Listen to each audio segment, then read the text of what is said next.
103, Monday afternoon. Welcome to EST Afternoons. Hernan Salas, Joaquin Gage, Zach Kubusch. Last show before the Christmas break. Then we won't be back till next Monday. I'll be back for the weekend, though. It's some pre- and post-game shows coming your way on the weekend. But it's the last day before Christmas. Vibes are good here at the EST studios. It's a small group today, boys. Not a lot of people. Of course, Tommy, Jay, Dusty, Eric, all off. But we still have YouTube Trev, Reed Wilkins, Matty Wanek. Jasmine just left as well.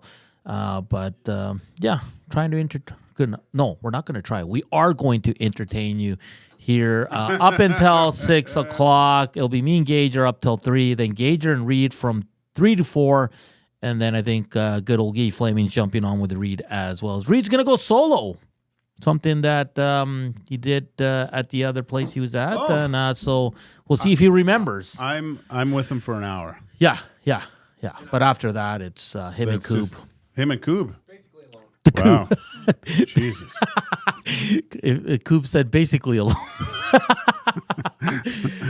Hit the thumbs up. If you're watching, hit us up on the EST YouTube channel and hit us up on the Nasty Chat. Text 780-218-9999. If you want to listen to us, it's the good old iTunes or iHeartRadio apps, or you can go to EdmontonSportsTalk.com. Fun show today. We'll talk a lot of Oilers, highlights, lowlights. Not much to get to in that area for highlights, lowlights, but we'll highlight 2 good goals. I'm feeling jolly, so we're not going to show Evan Bouchard's gaffe yesterday. It's just what gaffe? We're just going to move on. And then Jeff Paterson from Rink Wide Vancouver and Canucks Army is going to join us at 2:20. We have to talk to someone in Vancouver because this soap opera that's going on right now, Gager, in Vancouver is crazy. So over the weekend, Talkett and Quinn Hughes allude to that there is a bit of an issue in the room, blah, blah, blah. Then Paterson, post-game Saturday, gets really annoyed with the question saying that the media is making crap up. And then he gets, there's a follow-up question, and he's just like, oh, my God, move on. And then he walks off. JT Miller yesterday goes, what do you want me to go get him right now? We can do this interview together to show you guys that nothing's going on. There's former players on the X machine saying, media, stop making stuff up. So it's just like, now it's like a battle between the players and the media, and it's just a mess. And they lost on Saturday, so it just makes things worse. What do you make of that whole? First of all, how you doing, Joaquin? I'm good, buddy. How are you? I'm good. Hey, we both got haircuts. We did? Yeah. How much yours cost? Both $30. Too much. Yeah, mine was free. I'll say this: my haircut took. I have a big head. I get it, but it took an hour. What? He did a really good. Like I was like, "What's going on right now?" Oh, really? Yeah. What's under the hat? We can't even see. He's why would you wear a hat? But he's very. You know why I didn't want to do my hair today. Sorry. I'm sorry. What do you mean do it? Style it. Put stuff. Yeah. I guess I've been so far out of the hair game for so long. I can't imagine. You know how much time I've probably saved by going bald? Like lots. Yeah. A ton. So I don't have to do anything. You had sweet hair though. What? Like I saw some of your pictures. Like, oh, it was pretty sweet. Yeah, man. Yeah, I had the loose curls. Yeah. And it was it flowed. Yeah. Yeah, it was great. God, it was good hair. It was a sad day. I remember in 19th and Dunbar at my parents' the last place in Vancouver, and I was showering. And I looked at my hands afterwards, and it looked like I strangled a poodle. And it was just like, what? Whose hair is this? And I did it again, and it was my hair again. I'm like, oh, my God, the day is coming.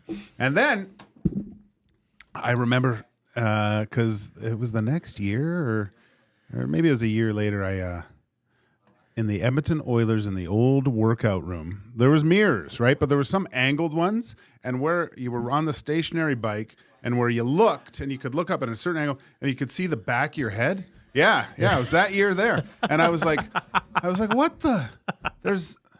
the little bout? I had a little baboon's bum on the back on the back, and I'm like, really? And so, and then the next year, I was playing. That's when I dominated the English league, and we were working out, and we were doing some circuit training as a team.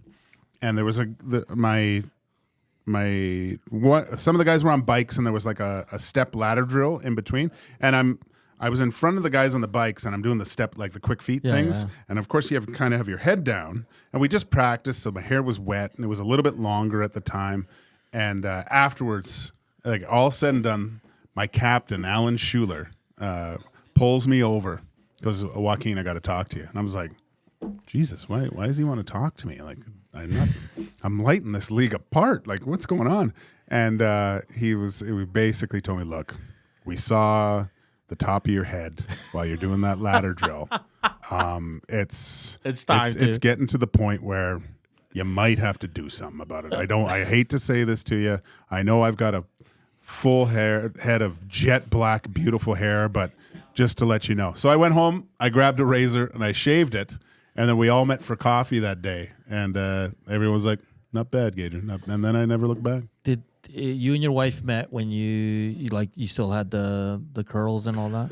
My wife dumped me back in '95. I was at Earl's on Gateway with Doug Waite way back when there was still like the peanut bar, like you could throw the peanuts on, and we were playing pool. And my wife walked in, and redhead, right? And so she's got this big flowing mane, and I went over to her thinking, my stuff doesn't stink at all, and talked to her for 20 minutes and she worked there, and I gave her, hey, why don't you come watch me play? I never played, but I gave her 2 tickets. And so she, but it was funny because the next day she left to go skate for Disney on Ice. She went to go, she was gone. Yeah. So, and then, so I guess she sold the tickets to her table that night and made some money. And so then years later, we're at that, what was that, Red Star or Halo? Halo was the bar downtown. And I was there in the summertime after my last year playing with Edmonton. And she, I saw her. And so I ran up to her and I go, hey, you remember me? And she said, nope. And I was there with Pittis and Dominic Pittis. And so Dominic liked one of her friends. She worked with him, and Dom said, hey, I like this girl. I go, well, I like this one. She doesn't remember me, but I'll make her remember me. And then so we ended up inviting everyone back to my place. And I was I don't know why, but maybe it was just lazy, and when you're making a few extra bucks, your taste, you would have loved this. My taste in the grape juice was quite extravagant at that point. So, I mean, I had Camus and Duckwood Cellars and Opus One. Like, I was buying high-end red cabs, right? But I never took them to the recycling. I kind of made this little sculpture in my kitchen where it was all wine bottles. Yeah. There was way too many. And my wife came, my future wife, and she didn't know what I did, and just saw all this wine, and there was kind of a party going on. She thought I was a drug dealer, so she still, and then we ended up talking all night, and nothing happened, and then I think she kissed me at the end, at 6 a.m, because she had to go make brunch for her grandmother at the time, so. But you guys are serious and you show up with a shaved head, what was the reaction? Oh, I came home, I go, I got to shave my head. And she goes, yeah, it's probably good. It's time. Yeah. I'm lucky because, my dad has a full head of hair still, and I do too. It's not the dad. Oh, it's not? Well, no, it's your mother's father. I still have a huge forehead, so I feel like my hair keeps going. Yeah, I look at you and LeBron. I feel like I want to go see an IMAX movie. Gager, I'll be joining you one day. My brother, he's 30 years old, and he's he. Yeah, I don't have the guts to tell him. What's your mother? The grandfather on your mother's side. Is he bald? Yeah, he lost his hair. Yeah, then you're done. I'm already toast. Yeah. I'm already thinking about it. It's going to save so much time. Literally, yeah. Well, I used to have the long hair, right? You got a good shaped head. Yeah. You're fine. Yeah, but it's kind nice. Of you just get up and you're good, right? Yeah, you don't have to worry about getting your hair cut. It's pretty bad because my grandfather on my mother's side, he is bald, obviously, and but his name was Adolf. You don't see that much. Yikes. So old Adolf is the reason why I'm bald. Oh boy, yeah, that's crazy. You miss it at all? No. Sometimes, yeah. I mean, what do your kids say when they see you with the girls, like the old school? Oh, they don't care. What do they care? My son keeps thinking, "Oh, I'm going bald." I go, "You're not going bald. You're like my father-in-law. He's like he looks. If I'll ask him if I can show a picture of him, but the guy looks like Robert Redford. Like when he goes out to places, like if he's in Banff or something, they're like almost in the local paper. They're going, Robert Redford's in town. He looks like Robert Redford. Mr. Redford? Yeah. Would you like to get the presidential? Yeah, it's great. So he has nothing to worry about. That is a full chia pet over there. That's great. I didn't know that was on the mom side for the gents. Well, what'd you get in bio? Not very well, man. Shows, but yeah, you do that little chart. Remember that little chart you had to do in bio that how the genes went? I can't remember how to do it. It's too long ago, but you remember that? Yeah, well, I remember it introed in like grade 9, genomes or something like that, where you put the X and the Y and you match it all together, and you're like, uh-oh, it's not looking good for me. I'm not going to have hair or whatever it is. You're like, it needs to be 75% this, and like how you get eye color and stuff. Yeah. It's really interesting how it works. No, it was good. That was my, in grade 10 it was for me. I remember because my teacher, Darren Olson at Notre Dame, his famous line is better to cheat than repeat. And when we did a test. But all the questions were, is this kid going to be bald or what's his eye color going to be? And we had to figure it out on test with these charts. Norman a comment says, Merry Christmas, Hernan and Gager. Merry Christmas, Norman. I was at the mall. So Saturday after the post game, the GF was at the mall shopping. She's been sick all week, so she's like, I have to do it this weekend. I'll meet you there. Holy, what chaos that mall is at West Ed. But I saw Norm in the combine. Yeah, and his wife. And it was, we were going up the escalator. They were coming, high five on the way down. Yeah, it was great. It was great. But man, is it a mess? Oh, and it wasn't even that bad, but it was still bad. Do you know what I mean? Because I've been there when it's like shoulder to shoulder, like you can't get by. But it was just, you go into a store and there's like 1,000 people in there and it's hot and it's, the one thing I don't like, I mean, it's Christmassy, but I don't know why. I thought earlier on it seemed like Christmas just threw up all, like there were trees and tinsel everywhere, right? It just doesn't seem the same. I got everything done though, so I just got to pick up booze today for tomorrow, and then what's the tab on that going to be? So probably wine for my sister's house, a few bottles at least. You just don't get a case?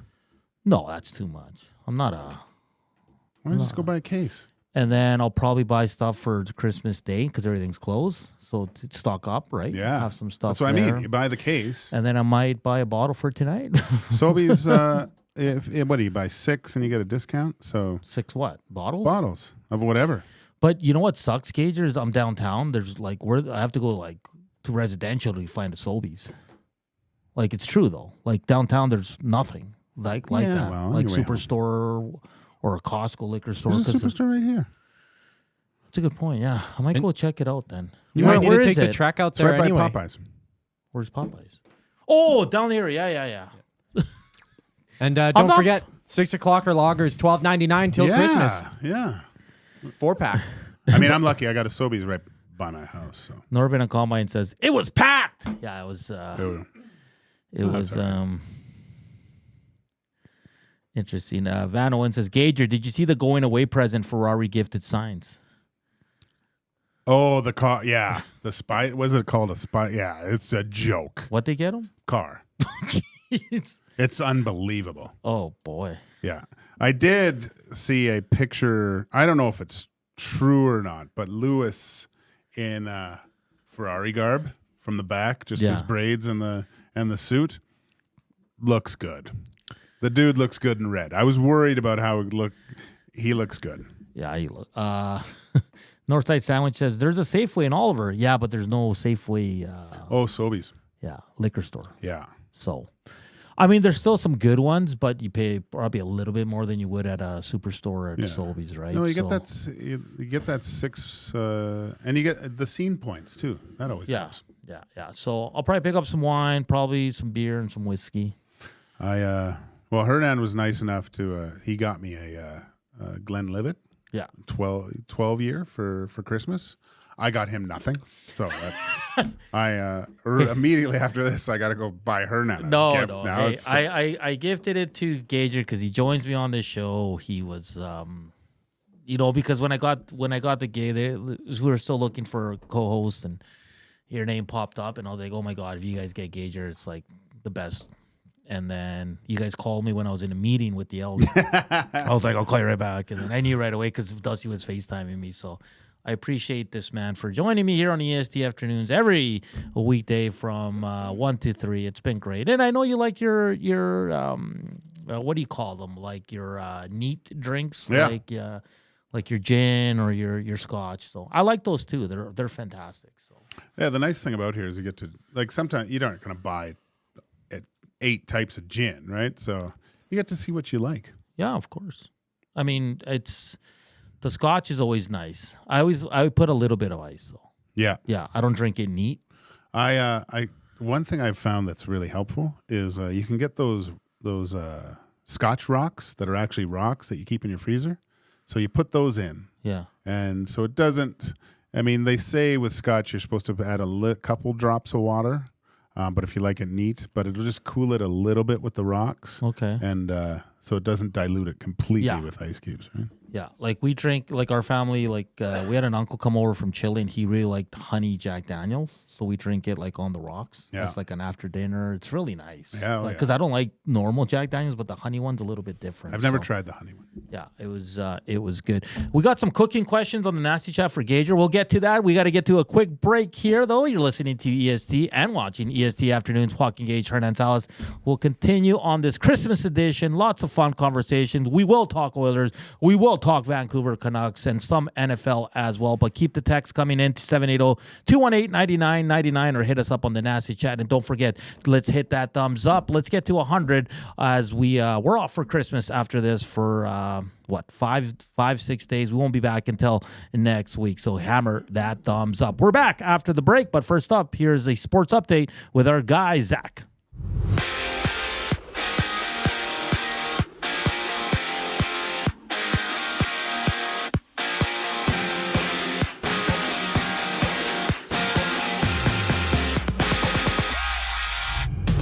The Oilers have signed 2024 fifth-round pick Connor Clattenburg to an entry-level contract, and right now the Devils are up 4-0 midway through the third over the Rangers, and the Maple Leafs trailed by 2 against the Jets early in the second. Elsewhere, the Riders have acquired the rights to Jake Maier in exchange for a conditional pick in next year's draft, while the NCAA sees Curtis Rourke winning the John Cornish Trophy as the top Canadian player in the NFL.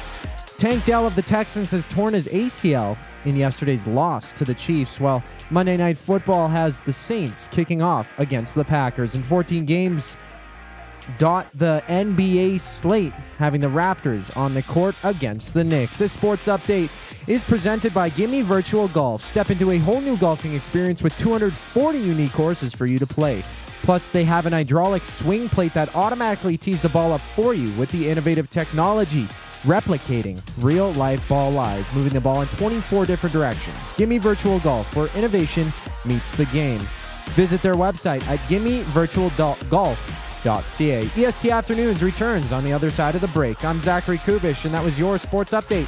The countdown is on to the legendary Boxing Week sale at FXR Factory Outlet Superstore. Don't miss the best deals of the season on fan favorite gear. Huge savings on FXR lifestyle apparel and outerwear, along with FXR Adrenaline Unlimited merch. Miss this event, and you miss out huge on the best deals for the entire family. More great incentives in store, so mark your calendars, gather the crew, and head to FXR December 26th through 31st. 324 Mayfield Common in Edmonton. You want the heavy hitters on your team, both on and off the ice. If you've been injured in a car accident, call the heavy hitters of injury law. James H. Brown and Associates, Alberta Injury Lawyers. With over 200 years of combined injury law experience, their precedent-setting lawyers are ready to help. Locally owned and proud Edmonton Oilers fans, James H. Brown and Associates wants to support you with their unrivaled experience, unrivaled results, and unrivaled commitment. When accidents happen, head to jameshbrown.com. Since 1952, William Huff has been the heartbeat of Edmonton's advertising world. From humble beginnings to a citywide powerhouse, we've been the go-to for signage from print to design and installation. Partnering with Edmonton's top sports franchises and major events, we've helped shape the city's global reputation. Our secret? Unmatched customer service, decades of experience, and a passion for excellence we call the William Huff Advantage. Visit us online at williamhuff.com.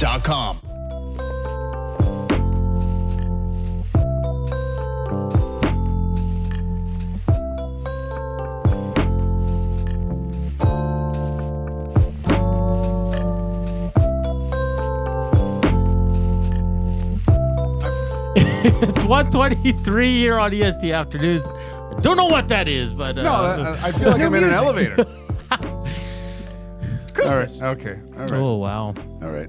Hernan Salas, Hey, Joaquin we Gage. won't get copyright strike. Zach Kubusch here, EST Afternoons. Text 780-218-9999. Hit us up on the nasty chat. Hambone says, you guys are a great match. Love this show. Aw, thank you. Thanks. I think I met Hambone. Everyone's drinking early this year. I met Hambone. I think he was did you? here the other day. Oh, was he? It's funny because everybody's like, yeah, they give you the Oh, I real know, name, and they're yeah. like, Hambone. Yeah, I'm like, Dave. oh, okay. Like, hey, Dave. Hambone. Hey! So Norman a Combine is, Gager, would you smoke the turkey whole? Or what are we looking at here? You know what? I'm a fan of the spatchcock. That's what you say. So I would spatchcock the turkey. It's not what you think. It's you remove the bones. So basically, you cut down the spine, remove the spine, take the bones out of the breasts from behind, and then you lay it out flat. Okay. So and it's hard because like especially on some smokers. I mean, if it's new, you get a good even heat, and that's the problem with cooking turkey because the legs you don't want them. You don't want them to dry out in certain spots, right, and cook too long. But I find that spatchcocking is the best way to go because it does it evenly, a little bit easier, and it doesn't take as long, too. So Yeah. Double A says spatchcock will give you a better smoke and it will cook much faster. and easier in the smoker that way, too. So I would go with the spatchcock. Weird name.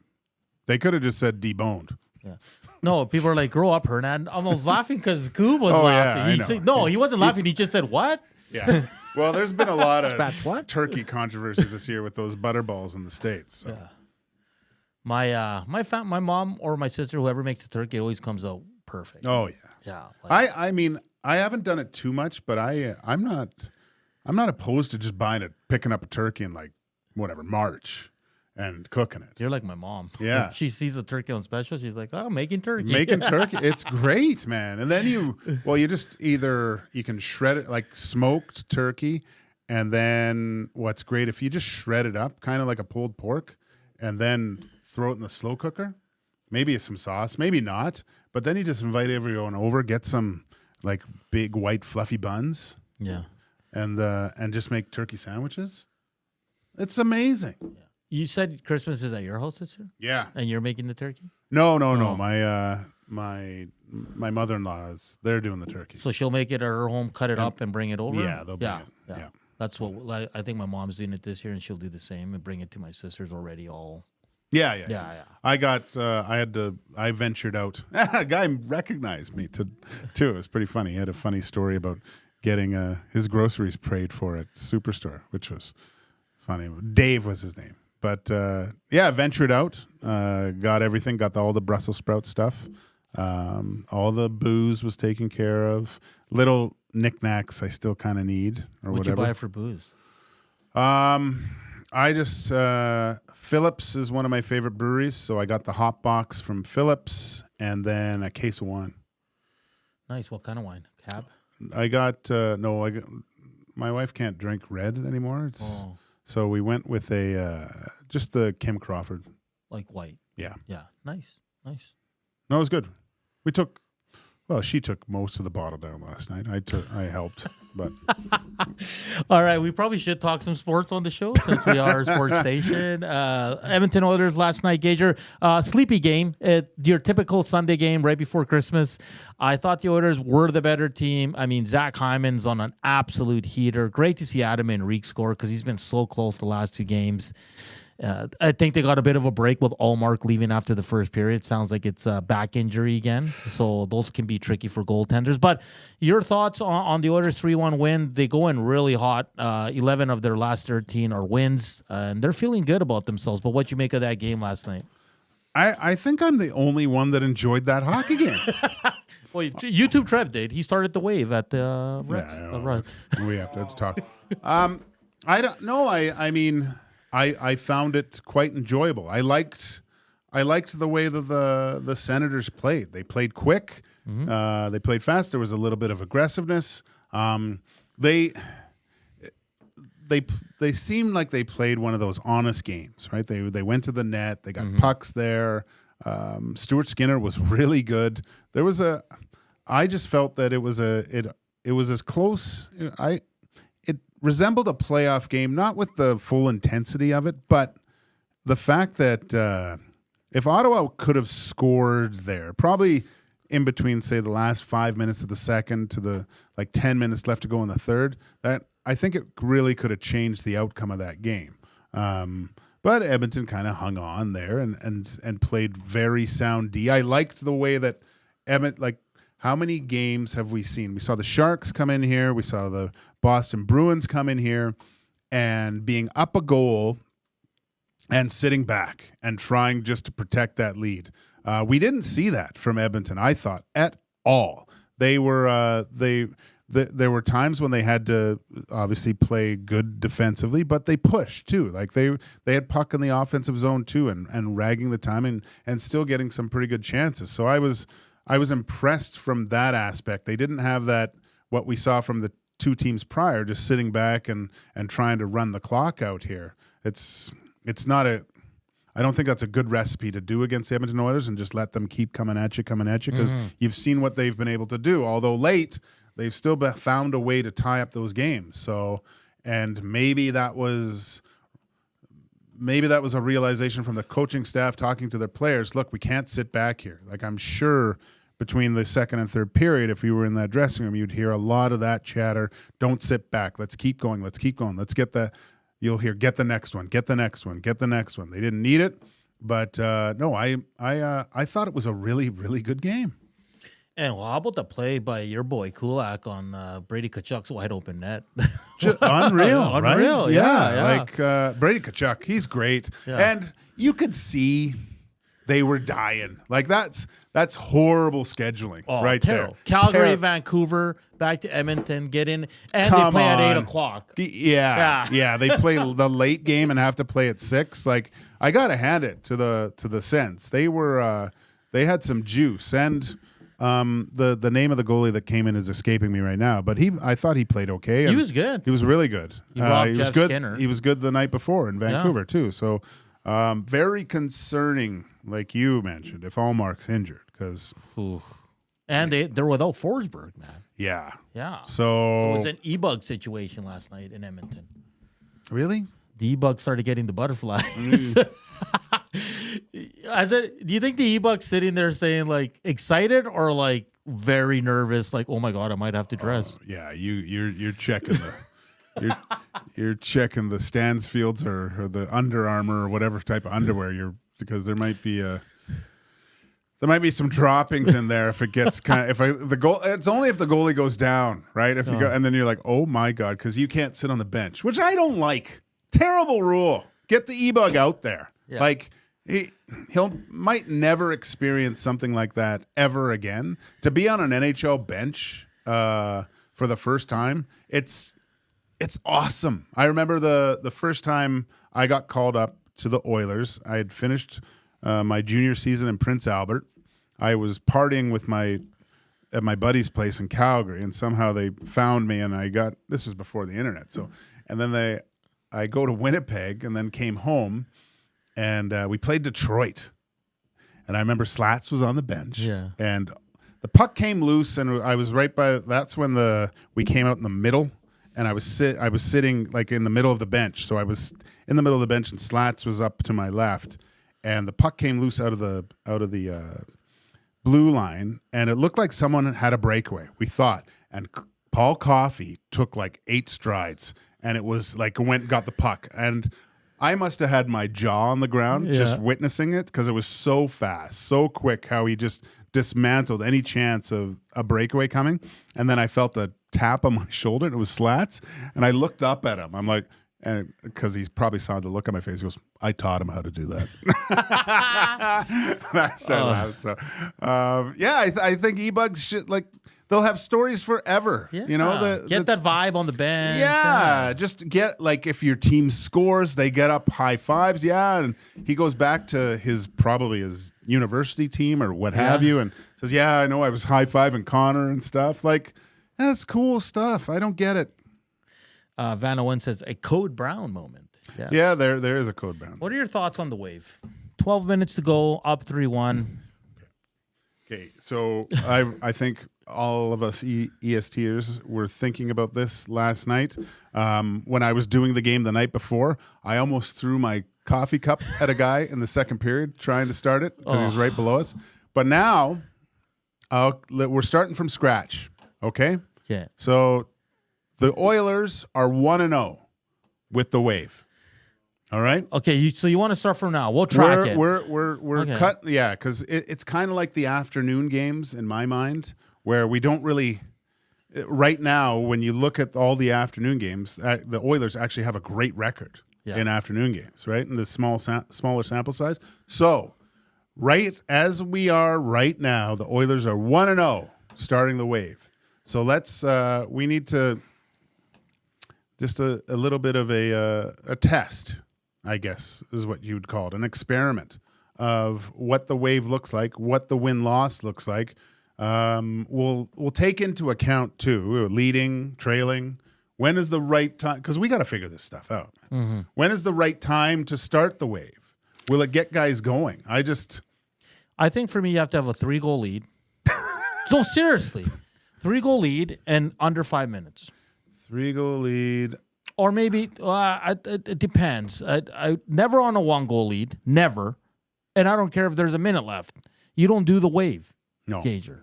I would rather, in those cases, everyone stand up. Yeah. Like in soccer, stand up and let's start, let's go Oilers, whatever you want to chant. But the Wave, stop it. Yeah, because really, standing up and cheering or whatever, or maybe stand up and have the slow clap, right? At the 5-minute mark, up by a goal. I think that gets everyone going at that point, right? And you're not, everyone's looking at the Wave. Yeah. When is it coming? When do I have to stand up here? Keep the focus on the play. Because sometimes I think that's the reason why you think doesn't work. Everyone's doing this Wave and all of a sudden the other team scores and it just, there's nothing. Damn it. Yeah. Why would I do this? What happened? We haven't talked since Friday, so Saturday was the Sharks. What did you make of Macklin Celebrini? I think that guy's going to be a star. Oh, you saw, you guys, all your goalie hate? You want to talk about your goalie hate? Askarov was amazing. No, this is the game before. Okay. In the post-game show. You were ripping on goalies. I did. Leon, somehow Celebrini got under Leon's skin. He did. Yeah, big time. And that first goal, or whatever, maybe it was the second goal. I think you blamed Pickard on it. Leon did a horrible play where he was trying to beat two guys flat-footed in his own end and turned it over and took a penalty, actually, and they scored with the extra attacker. I blame Leon on that one.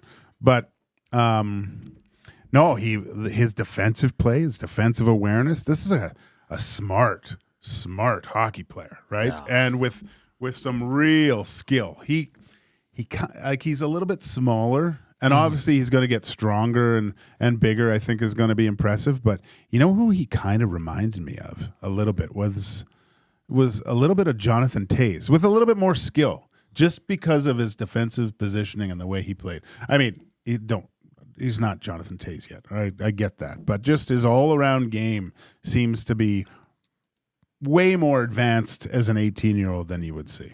And then Askarov was outstanding. If they lose that game, they got goalied. Well, it's okay. Like, I know you hate that term, but you get goalied. Like, why can't the other team's goalie be the best player on the ice? Course. And look, I've always said this too.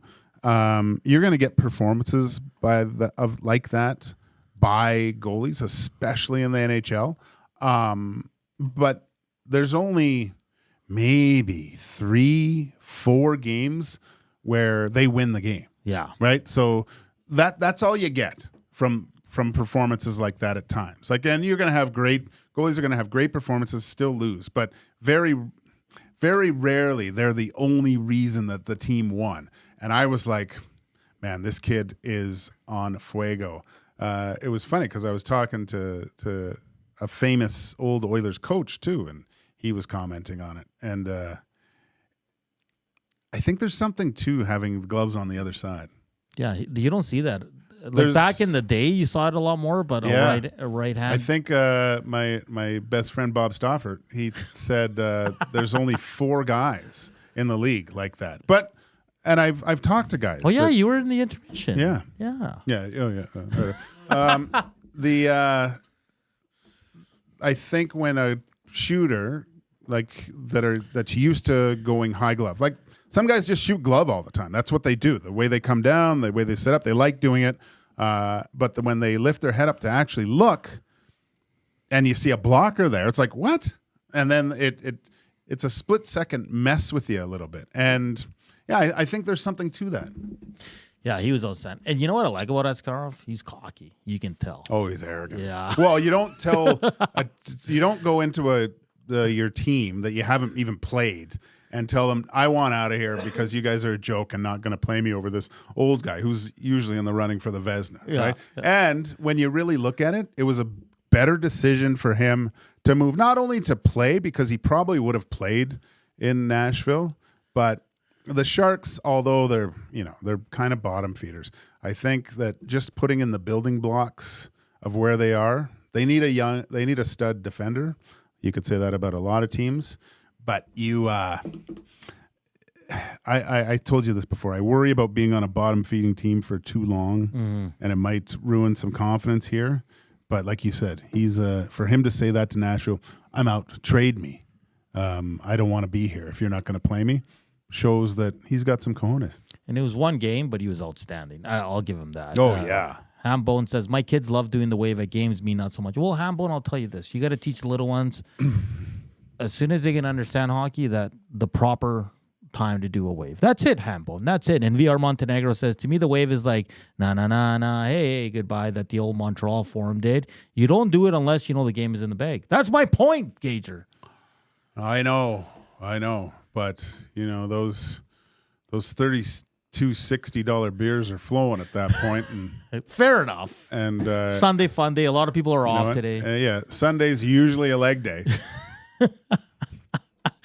All right. We totally missed highlights, lowlights, but we'll do that in the next segment. The conversation's great. Keep conversing with us here on the Nasty Chat. Text us 780-218-9999. I know it's a slower day because a lot of people are off. A lot of people are out doing their Christmas shopping. But let's hammer that thumbs up. We're at 29 right now for Leon and former Oiler Alexander Selivanov, who had one good year here in Edmonton. Do you remember? Oh, yeah. Yeah. Louis DeBrusk. And Louis DeBrusk there. Another former Oiler who's an absolute beauty. So let's keep hammering that thumbs up. Up next, we'll continue the hockey talk. A lot of news around the league as well. And we'll do highlights, lowlights, as we'll highlight 2 of the Oilers' goals from last night's game. That's all coming up here on EST Afternoons. Hernan Salas, Joaquin Gage. But first up, a sports update with Zach.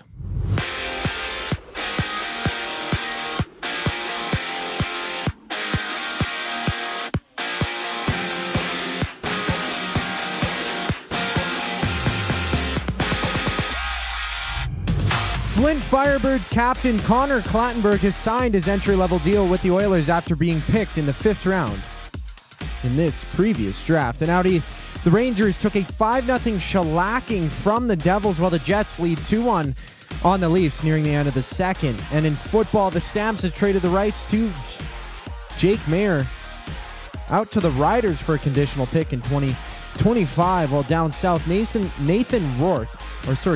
Rourke, Nathan's brother, has won the John Cornish Trophy as this year's top Canadian player in the NCAA. Meanwhile, the Texans will miss Tank Dell for the remainder of the season after he tore his ACL in last night's loss to the Chiefs, with the Packers getting set to play the Saints tonight.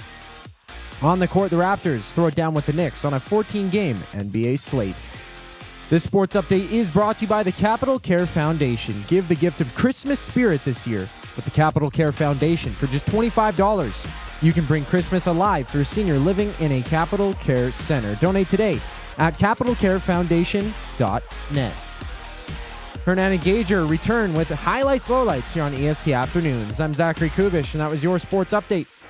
From our Sentinel Storage family to yours, wishing you and those you love a wonderful holiday season. A new year filled with an abundance of great health, much laughter, successes that make you smile and delight, and to be surrounded by people and places that make you the happiest. Hi there. If you're like me, you like to picture yourself in luxury, even though there's absolutely no way you could afford it. And if you can, well, even better. Thankfully, I picture myself in something that is luxury, but still absolutely affordable, like the all-new Mazda CX-90 from Park Mazda. With the new luxury features like facial recognition settings and quilted detail Napa leather seating, I can pretend to be comfortable with all of my proper settings activated without even touching the button, thanks to Mitch Lewicki and the great staff at Park Mazda. I like to picture Mitch Lewicki in a tuxedo t-shirt because it says, like, he wants to be formal, but he's also here to party too. Park Mazda, your dealer for life in Sherwood Park off Y Road Park. Your brand deserves more than just a whisper, it deserves a buzz. At the Hive Product Marketing, they specialize in promotional products that bring the buzz. From eye-catching giveaways to unforgettable keepsakes, they got the perfect products to make your brand stand out and get noticed. Visit the Hive Product Marketing and let them create the buzz your business deserves. The Hive Product Marketing, the official merch partner of Edmonton Sports Talk. Visit them online at thehiveproductmarketing.com. Book your holiday party at the CBH today. The Canadian Brewhouse is your ultimate destination for events, parties, fundraisers, and more. 'Tis the season to celebrate. Visit and book now in-store or at thecanadianbrewhouse.com.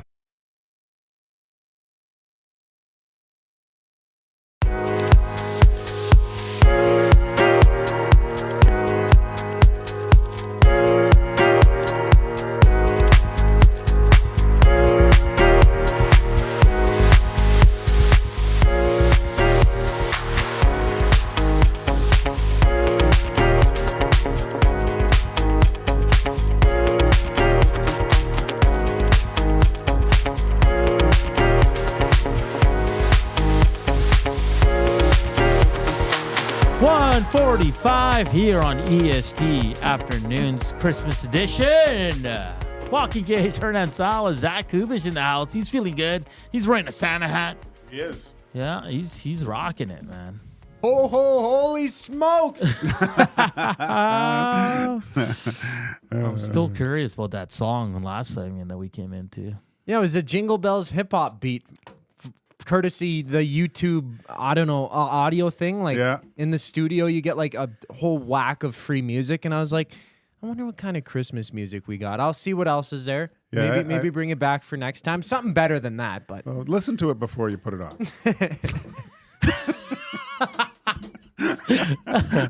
I'm just kidding, Zach. We're good. We're just going to look at two goals here for highlights, lowlights. They're just hardworking goals, and they won, so why not celebrate them?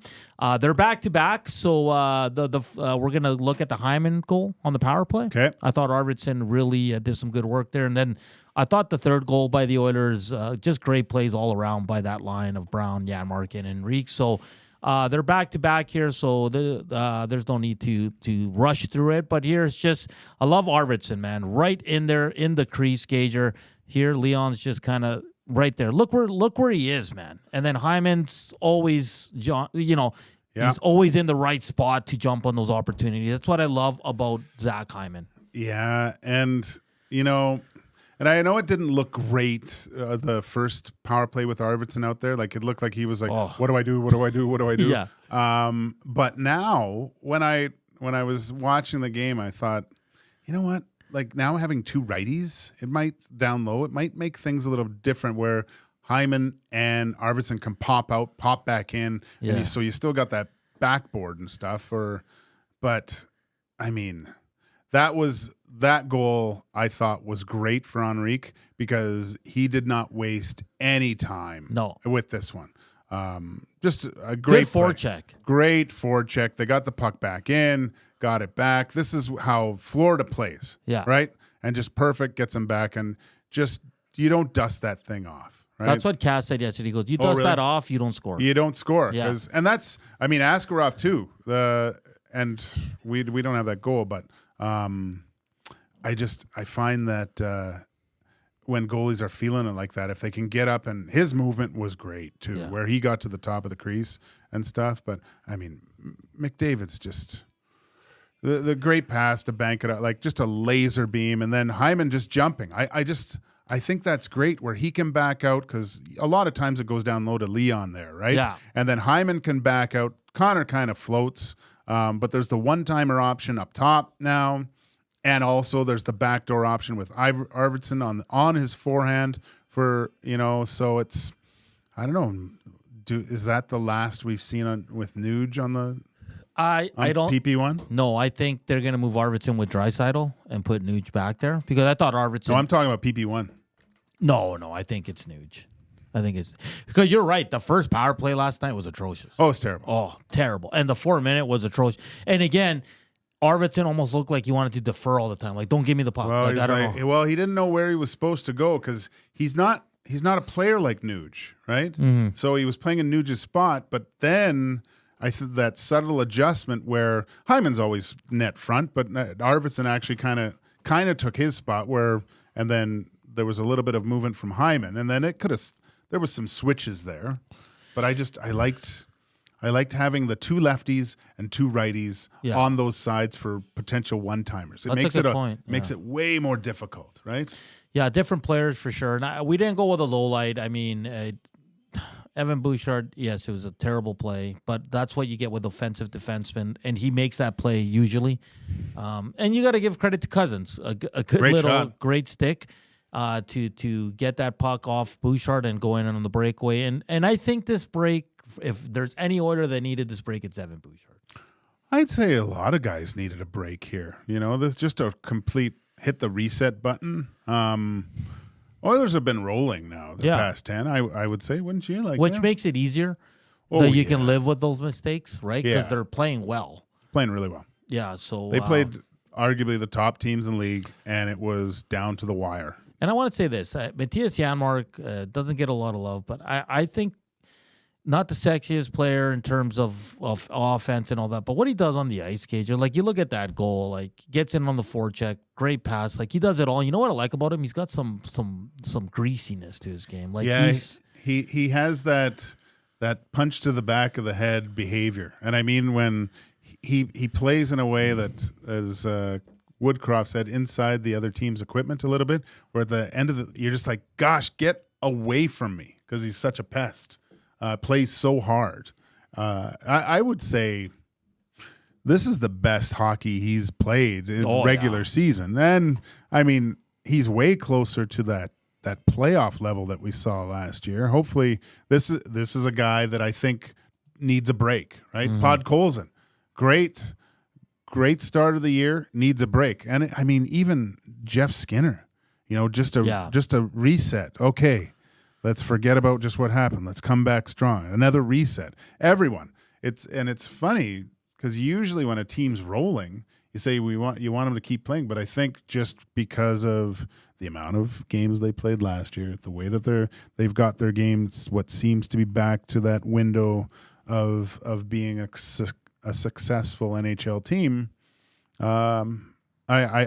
I think this can do wonders for these guys. Yeah, I know for sure. It's gonna be good. What grade would you give the Oilers at the Christmas break? Okay, so are you talking about from the start of the year till now? Yeah. What are they? Second in the Pacific? Mm-hmm. I give B. That's what I gave. I gave him a B plus. Actually, really? Yeah. Well, you as a kid, you probably got a B minus and made it a plus. No, Tommy, Cass, Reed, they all were in the Bs. So. Oh, were they? Yeah. Okay. I think because of the start, you can't put him in the A. And I think they're not first. No, and I think with the turnaround they've had, you can't put him in the Cs. So no, if they were first in the Pacific, I think you could be good case to say that they're an A. Yeah. And like you heard there from Zach, the Saskatchewan Roughriders have acquired quarterback Jake Meyer from the Calgary Stampeders for an 8th-round selection, so he'll back up Trevor Harris. That's 2 veteran guys. I don't mind that move at all. And the New York Rangers were in action this afternoon. They lost 5-0 to the Devils. Not a good look, but Chris Kreider scratched. He's on the move. He has a 15-team no-trade list. Healthy scratch today because I think they want to move him once the roster freeze is over at the end of the week, Gager. Wow. What do you make of the Rangers? And a lot of teams lining up for Chris Kreider. It's not realistic for the Oilers because of the money, but anyone that's getting this guy is a good player. They're getting a hell of a player. Yeah. Yeah. I wonder who the suitors are with that. Like, is it a... I don't know why this came to my head, but is it a flip-flop with Stamkos? And the Rangers? Do you make that trade? Ooh. Both guys, Stamkos. Because Barry Trotz came out and said, we're not selling. Yeah. Oh, you're crazy.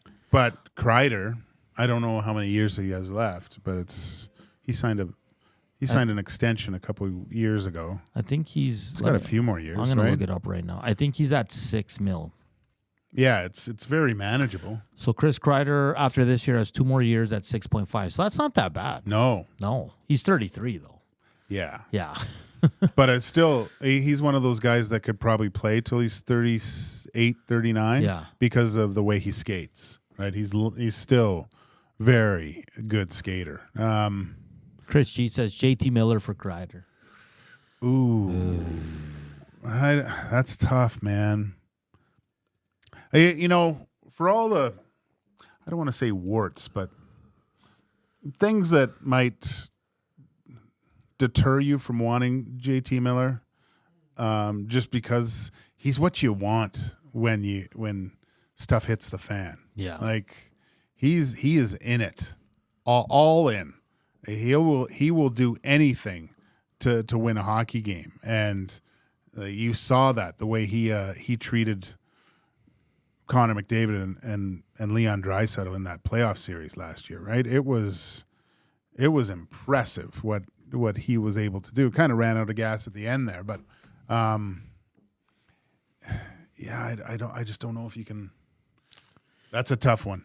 Yeah, and Big Hugh has asked, does he have a no move? Yes, he does. He has a 15-team no trade list, which is, I assume, all the teams that are rebuilding. He's not going to want to go to a team like that. You're lucky with Miller too, because there's not really an American market that he wouldn't go to because he's American too, right? Like, yeah, that's a good point. The other big story, Buffalo Sabres. Oh boy, I feel so bad for them. Why? They're in the island. Will they snap their ugly losing streak? No. No, the Islanders actually looked pretty good the other night. Although they're boring. Chris G says, who's Jake Mayer? Calgary Stampeders starting quarterback? Got traded? Plays D for the... Are you being serious? Did I say Oilers or... No, I said Saskatchewan Rough, right? Yeah. Okay. Yeah, you're all right. I'm all right. Zach would have corrected you. So it's going to be interesting to see what the Rangers are falling hard, Gager. This ain't getting better. No. They've traded their captain, their second overall pick from a couple of years ago, and now they're going to trade one of their veteran guys. Well, we're assuming, but you're not a healthy scratch for no reason. Yeah, you're like the first thing that popped into my head is you don't want him to get injured because there's something already kind of done, right? And why would you take your one of your number one guys off the power play when you're trying to win hockey games? Exactly. Other than he's gone once this freeze, everything's agreed to. Yeah, like he's at home packing. Probably. Well, the deal's probably close to being done, and they're like, just don't play him this last game. Let him go home, reset with his family, say, hey, babe, I'm going here. Seriously, Hey, babe. Hey, babe. Hey, babe, I'm going to Anaheim. Yeah. Take care of the kids. I'll see you in a few months. Yeah, I'm going to Anaheim. Anaheim? Really? No, I'm kidding. Because Trouba went there, right? 780-218-9999. Where do you think Chris Kreider is going to go? Give us some trade proposals. Don't say Edmonton. Because it's not realistic. Portions of this hour brought to you by the Canadian Brew House. Host your team or league fundraiser at the Canadian Brew House for a chance to win $2,500 with tons of options to choose from.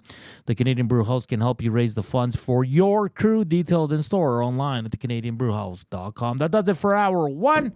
A lot of Oilers conversation, a lot of fun conversation as it's the Christmas special here on EST. As after today, we'll be off until next Monday. We will be back with pre- and post-game shows on Saturday and Sunday. Of course, the Oilers are in action. 2 p.m. for both games, so we'll be on the air at 1. But Christmas is here, and we're having some fun on the shows today. Coming up at 3, Reed Wilkins will be joined by Joaquin Gage for hour 1. And then it's Reed and Zach taking you home in the last 2 hours. They'll be joined by Guy Flaming to talk some World Juniors as well. That kicks off here in a couple of days as well. We'll see if Canada can hoist the championship in that one. Bo Akey of the Oilers on that team as well. Yeah, you got the bump. Yeah. Well, yeah. It's all because of our show. It's all because of our show. All right. At hour 2, Jeff Paterson from Rink Wide Vancouver and Canucks Army will join us to talk about all the drama going on there between EP, JT Miller, the media, the former players upset about it. So we're going to get a good idea of what's going on there in Vancouver. And they're struggling at home, Gager. Like they can't win at home. Yeah, they can't win at home. Which is kind of weird. We'll talk some NFL and more Christmas stuff here on the way. We're back after the break here on Edmonton Sports Talk. Get to know the winners, props, plays, parlays, and more with Nielsen and Hustler. Weekday mornings at 11 on The Lock Shop. Only on EdmontonSportsTalk.com. Celebrating 70 years in the signage industry, William Huff Advertising is the most recognized name in the game. An in-house, one-stop shop for all of your design, print, and installation needs. William Huff provides quality graphic solutions for everyone. Here in our City of Champions and throughout the nation, they are the preferred signage partner entrusted by many of the biggest corporations, pro sports teams, and organizations to bring their identity to life. Recognize the name, get in the game. WilliamHuff.com. Looking for a winning strategy for your retirement? Contact me, Joaquin Gage at K4 Financial, where expertise meets dedication. I will always look for a careful approach to your retirement, ensuring your financial future is secure. From tailored strategies to clear, actionable advice, I'm here to guide you every step of the way. Don't leave your future to chance. Get in touch with me, Joaquin Gage, today at k4financial.ca or email joaquin.gage@k4financial.ca to start planning for a brighter future and a more secure retirement. The countdown is on to the legendary Boxing Week sale at FXR Factory Outlet Superstore. Don't miss the best deals of the season on fan favorite gear. Huge savings on FXR lifestyle apparel and outerwear, along with FXR Adrenaline Unlimited merch. Miss this event and you miss out huge on the best deals for the entire family. More great incentives in store, so mark your calendars, gather the crew, and head to FXR December 26th through 31st. 324 Mayfield Common in Edmonton.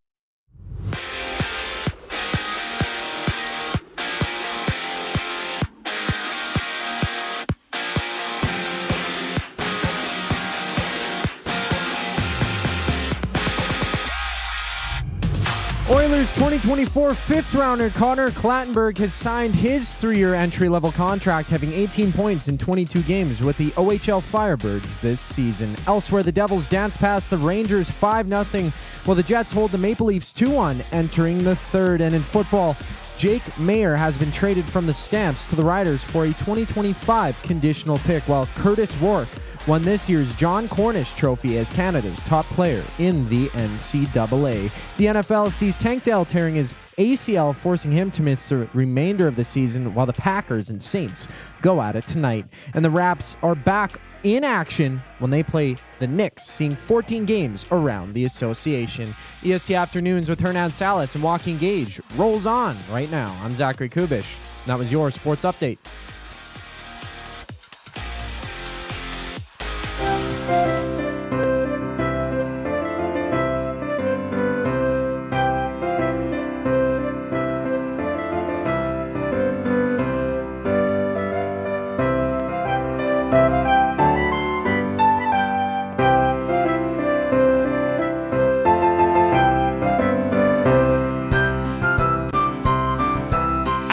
Here on EST Afternoons, Joaquin Gage, Hernan Salas, Zach Kubusch in the house. I was just watching Reed at track and field. He's awesome.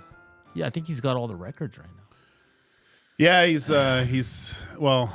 I figured out the hurdles. Now Reed has, but now the student has become the master. And, but you've gone the furthest. Well, he's gotten there too, but I get there more consistently. But if we went head to head, he finishes with more points because Reed can jump farther and run faster than I can. Cool. 42 thumbs up. Keep you hammering it. Listen to us on the good old iHeart or TuneIn radio apps, EdmontonSportsTalk.com as well. Just go there and hit the listen live. You like to watch us, it's the EST YouTube channel. Nasty chat as well if you like to have a conversation with us or text us 780-218-9999 as we're coming to you live from the William Huff Studios here in the west end of the city. Bonnie Dune Ron says, Hernan, best gift was having you engage on the air. Keep it up and look forward to more laughs. Your amigo Rodrigo, hell of a soccer goaltender. Yeah? Oh, yeah. He was about 2 years older than me, and he was a good goalie, soccer goalie, yeah. Excellent, wow. Excellent. So shout out to Rod. Merry Christmas, my friend, to you and your family. I don't know what Zach's doing right now. Is he filming us? Well, I put some Christmas ambiance here in the where we all agree where that's the dream. If my living room ever looked like that at one point in my life, I know I've done something right. That is amazing. Today would have been Peter Klima's birthday. Oh yeah. Very sad that he passed away so young, eh? 58. Yeah, he was a beauty, man. I told you that story the last day of Rexall there, where all the old Oilers came and stuff, and it was herding cats to a point to try to get us all on the ice at the same time. But they had a big, huge piece of plexi that everyone signed, which was I was like, that would be really cool to have. I mean, everyone, Moose, Grat, like everybody, all the big dogs. Yeah, and so I like. When you're at a stature of myself, you're looking for a little corner. You're not doing anything big. And I remember because Klima was a few guys ahead of me, and he gets up there and right in the middle, just huge, Peter Klima. It was great. Oh man, but he was the life of the party, man. It was neat to meet that. I'd never met him before, but. He was having a great time that night. Other birthdays, former Oiler Alish Kodelik. Oh, Kodelik. Scott Gomez. Scott Gomez. He was an Oiler? No, but I'm just saying. Oh, okay. It's his birthday. And the mule, Johan Franzen. Oh, yeah. Didn't have a lot of glowing things to say about Babcock. No. Scott Gomez, I loved him in New Jersey. Great guy. Yeah. He was awesome. What a talent, too. Good friends with Sean Brown, too, I think. They played in New Jersey at the same time a little bit. So, Mexican I loved compadre. I love he'd win a Stanley Cup. I'm just a poor little Mexican kid, playing hockey. But he was good. He was really good. He was excellent. Yeah. And then on this day in sports history, 1997, Yari Curry of the Colorado Avalanche, sounds weird, became the 8th NHL player to score 600 goals. Wow. 600. I didn't even remember he was on the Avalanche, man. Yeah, until you said that, I didn't even know. Good old Yari Curry, man. What a world enough to know. What a talent, man. Oh, gosh. Oh. So many of those, those 80s Oilers were something else, but just the fact that the pieces just all fit together perfectly. Goaltender, defenseman, and the combination Huddy and Coffee, it was a yin and yang. It was perfect, So good. And some sad news over the weekend. I don't know if you saw, but Ricky Henderson passed away. Yeah, it's very sad. No, I was, when you didn't realize I was doing the broadcast at all, I can hear. It's you know what? This is where people need to pay extra money just to listen to Jack and Louie talk in between whistles. They're good on when the broadcast is going. They're way better when in between. I'm not saying they're rude or anything, but their banter back and forth of talking about things. And then I almost spit out my tea at one point because Jack is like, Ricky Henderson died. And then Louis was talking, and they can't hear me or whatever. And Louis going, what? He's 65. And he goes, and then Louis said something along the lines of, I can't believe he's, are you sure? And then Joe goes, yeah, he's dead. It was just like, they were just going back and forth about it. So, like the best, it's terrible. Leadoff hitter, one of the best, if not the best. Toronto Blue Jays won the championship with the Toronto Blue Jays. So very sad. I know there's a book out there about Ricky Henderson. I'm going to get it for sure now, but very young. I don't know what the cause was. No, they did. I don't think they said. I looked and. Yeah, so very, very sad. A lot of nice, great articles out there by American media on the tribute to Ricky Henderson. So very sad. If you're old enough to remember Ricky Henderson, let us know your thoughts and share some of his highlights. Because for me, I'm old enough to remember when he was on the Blue Jays and they won the championship. They had a loaded squad. So it was. He was leadoff, right? All the time. Oh, yeah. He just got on base and stole. Yeah. Yeah, like great personality, too. I remember when he broke the record or whatever and just ripped the bag off second and just held it up. And he said something, and then he just said, I am the greatest of all time. And it was great. And then NFL, Jaden Daniels, man. That was awesome. Oh, what a player. I had that game on just before the Niners game, which I lasted a quarter watching the Niners. I had to turn it off. Officially eliminated. But Jaden Daniels, that team's exciting, man. And I don't like Sirianni, the coach for Philadelphia, so I'm glad. I just think he's He's better now, though. Like, he's done a good job. Like, I thought he'd be fired by now. I didn't think he'd last the season. That was a hell of a game. Chuba Hubbard, who joined Reed last week, scores the winner in OT. The bump, EST bump? The EST bump. He was awesome. It's so cool. Like, this guy's from Sherwood Park. I know. And he's out there in the NFL being a star. You know what? I can't wait till some young kid is an F1 champion from Edmonton. How amazing that would. Oh, my God. Like, we have a Canadian in there, but he's terrible.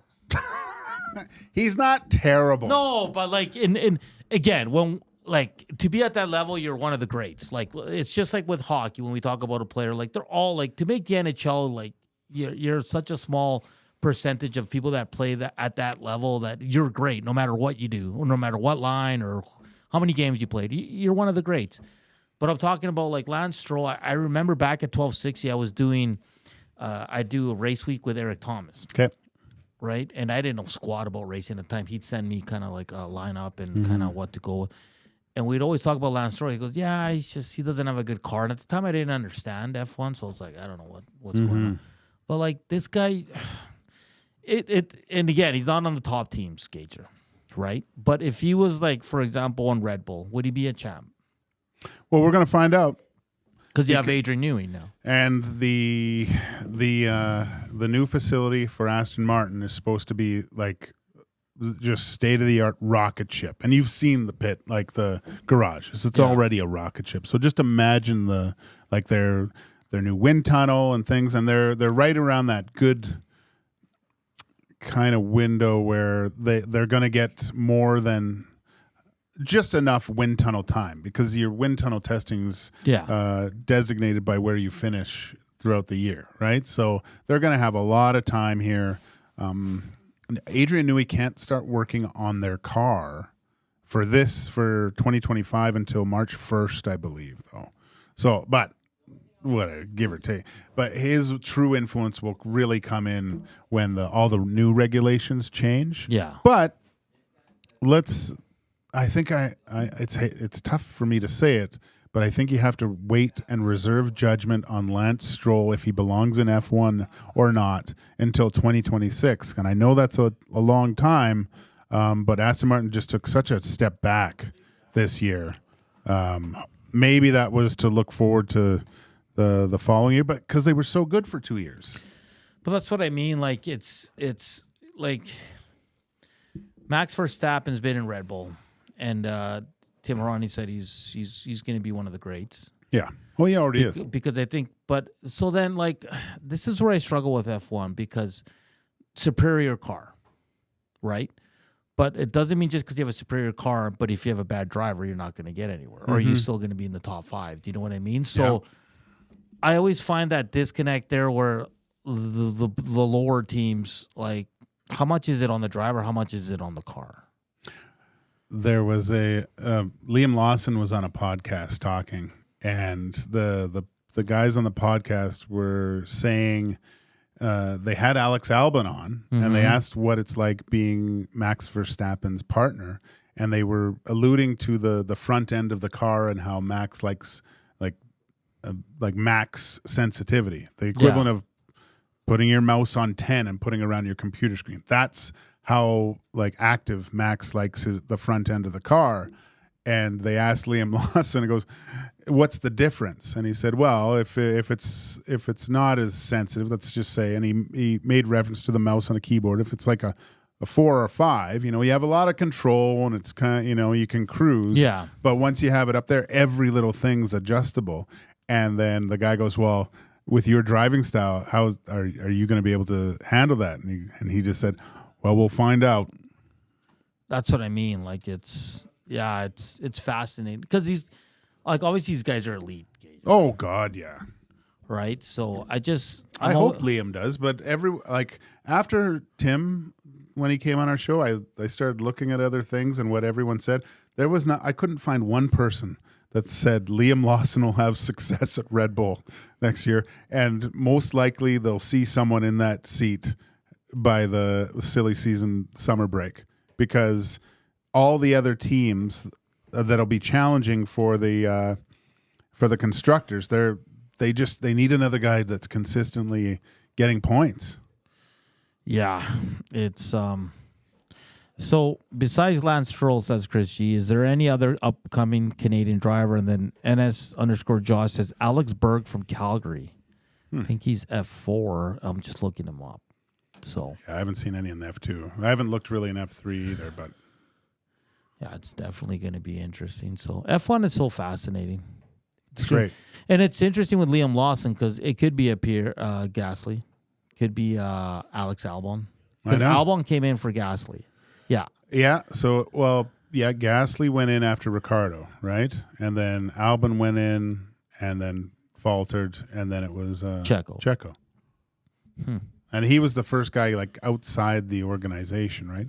The new one is that I believe it's Hajar and he had that unbelievable timing in F2. If you're a psychopath like myself and watched all those things, and he had that almost that huge stunt in the tunnel at Monaco, where he was coming around the corner. The other guy kind of stalled, where he was completely blind, and he missed it by millimeters, and it would have been disastrous. So I'll ask you this: if Verstappen's in one of the lower cars, they still finish at the bottom. Oof. Is that fair? I don't know. I don't think so. That's what I'm intrigued about. Is it the car? Or is it the driver? Is it a mixture of both? Is it because that one? What are they called? The team that never won anything this year. They're at the bottom all the time with the Chinese driver. Sauber. Yeah, was it their car? Was it their driver? Was their car? Okay. Their drivers Bottas finished. He was podium with Mercedes a lot of the times. Yeah. Right. So, and I think that's why Mercedes got him back. Because, again, there's probably a really good chance that he's back in that seat halfway through the season, too, with George. That's interesting, yeah. 6 new drivers. It's going to be great, man. It's going to be. Because there's 6 new drivers to F1. They're not guys that are leaving another team no, to another one, right? Brand new guys. Brand new guys. That haven't had a full season of F1 yet, where... It's a lot, man. We talk about the travel alone, and I know they go and do these things, but this is the show. This is what everyone comes to watch. Yeah, it's gonna be great. All right, guys, we got to get to a break. Coming up next, Jeff Paterson from Rink-wide Vancouver and the Canucks Army joins us here as we're going to talk about all the drama there surrounding 2 other star players. And they have a game tonight, too. They're hosting the San Jose Sharks, so we'll see if they can pick up a home win. They've been struggling at home this season. So Jeff Paterson coming up on the other side of the break. This is EST Afternoons. Joaquin Gage, Hernan Salas, keep slamming that thumbs up. But first up, a sports update with Zach Kubusch.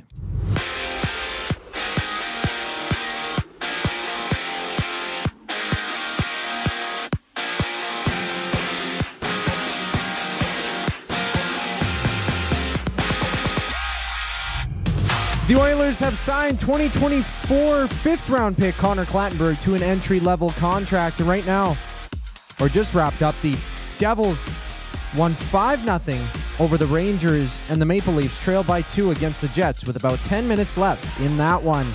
Elsewhere, the Elks have signed 9 players for the upcoming season, including 7 Americans and 2 international players, while the Riders have acquired the rights to Jake Mayer in exchange for a conditional pick in next year's draft. Monday Night Football has the Saints kicking off against the Packers, and 14 games dot the NBA slate, seeing the Raptors on the court against the Knicks. Jeff Paterson joins Hernan and Joaquin on the other side of the break here on EST Afternoons. I'm Zachary Kubusch, and that was your sports update. Get all the latest news and takes on everything Oilers with Dustin Nielsen and Tom Gazzola on the Oil Stream. Live at noon, Monday, Wednesday, and Fridays. Only on EdmontonSportsTalk.com.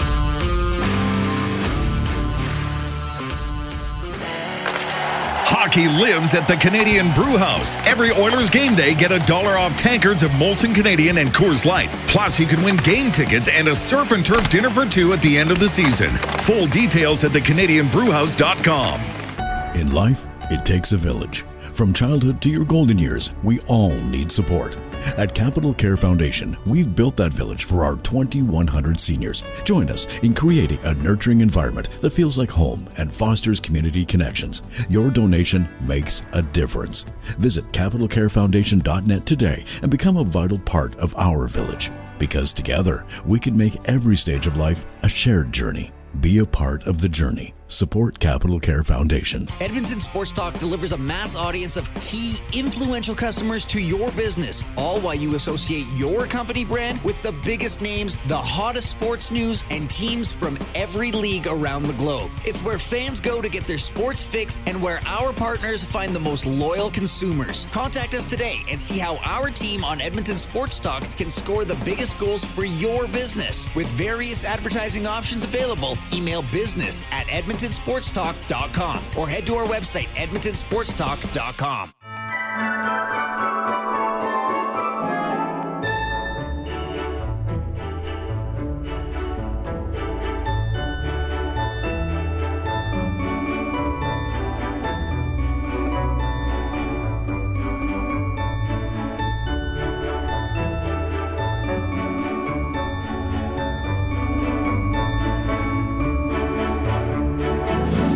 It's 2:19 here on very Christmassy EST afternoons here on Edmonton Sports Talk. Your clear choice for Edmonton Sports. Keep the text coming in.